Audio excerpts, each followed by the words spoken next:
ఇచ్చేసాను. చూడండి కట్టుకది ఎంత అద్భుతంగా ఉందో.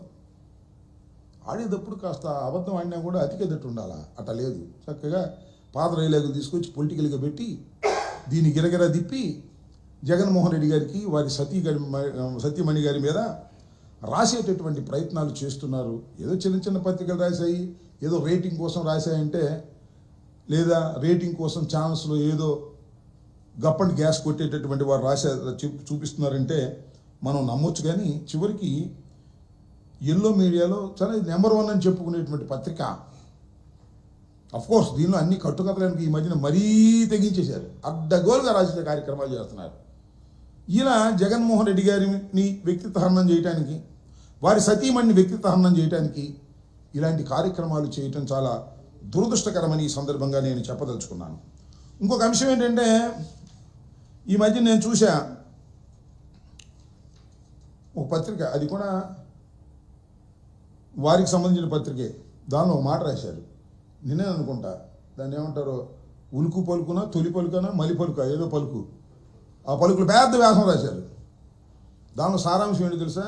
ఒక కోణంలో, అయ్యా చంద్రబాబు నువ్వు ముసడు అయిపోతున్నావు, మళ్ళీ నెక్స్ట్కి పనికొస్తావో పనికిరావో, మీ అబ్బాయి ఏమో బుస్సు, నీ నీళ్ళలో అతను పెరగలేకపోతున్నాడు, అతనికి శక్తి లేదు, ఇంకా ఉంటే పవన్ కళ్యాణ్ ఉన్నాడు, అతను శక్తిమంతుడు అవుతున్నాడు రోజు రోజుకి, ఆయనకేమో బీజేపీ అధికారం ఇచ్చేటట్టుగా ఉంది, మీ అబ్బాయి పెరగాలంటే పెరగలేడు బుస్సు, అతను సరుకు లేదు పనికిరాడు, నీ నేను అసలు పెరగలేకపోతున్నాడు, నువ్వు చేయాల్సింది ఒకటే, జగన్మోహన్ రెడ్డిని ఇరికించి పారేసేయి, లోపల దోసేయి, తప్పుడు కేసులు పెట్టేయి అని రాశారో రాంచుకున్నాడో నాకు తెలియదు.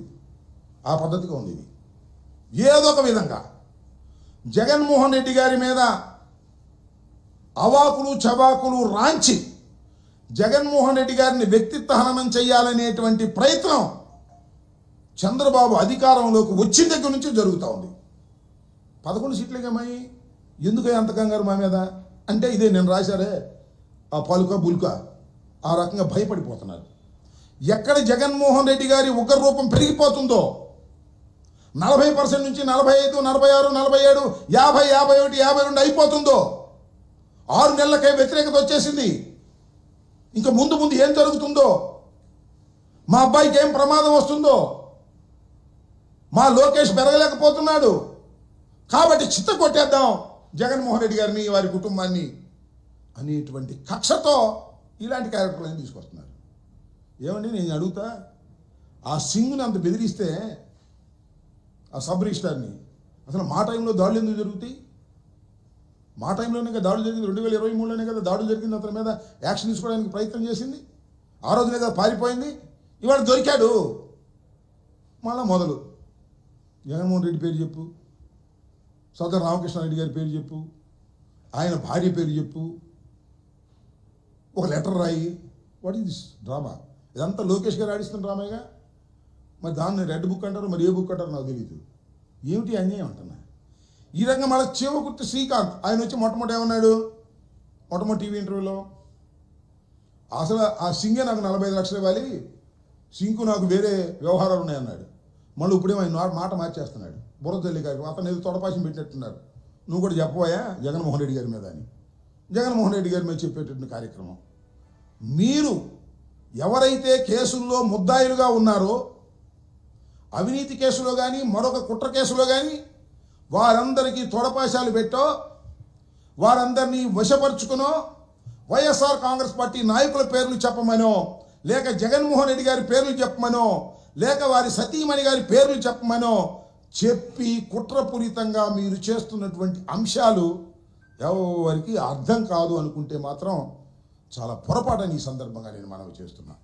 ప్రతి వ్యవహారంలోనూ 7 మాసాల్లో మీరు చేస్తున్నటువంటి కార్యక్రమాలు ఇది తప్ప మరొకటి కాదు. నేను ఒకటి చెప్తున్నా, ఈ ధర్మసింగ్కు కానీ లేదు ఈ చీమకుర్తి శ్రీకాంత్కు కానీ వైఎస్ఆర్ కాంగ్రెస్ పార్టీకి కానీ ఏ విధమైన సంబంధం లేకపోయినా మీరు కథ చాలామంది ఆస్తులు రాసేసుకున్నారంట, 100 కోట్ల 1000 కోట్ల రూపాయల ఆస్తులు రాసేసుకున్నారంట. మరి రాసేసుకుంటే ఎవరు రారే? ఒక సెంటు పోతేనే ఊరుకోమే మనం. మన ఇంటి పక్కన ఏమైనా సెంటు ఆక్రమించుకుంటే మనం ఊరుకుంటాం, కోర్టుకు వెళ్తాం, గందరగోళం చేస్తాం. ఇన్ని వేల కోట్లు కాజేసుకుంటే, ఇంత వేల కోట్లు మేము దోచేసుకుంటే, శ్రీకాంత్ని అడ్డం పెట్టుకొని ఈ సబ్ రిజిస్ట్రార్ని అడ్డం పెట్టుకుని మేము దోచేసుకుంటే ఎవరు బయటికి రారే? వీళ్ళే వస్తున్నారే, ఆ 2 పత్రికలు, ఆ లోకేష్, ఆ చంద్రబాబు, వీళ్ళే వస్తున్నారే.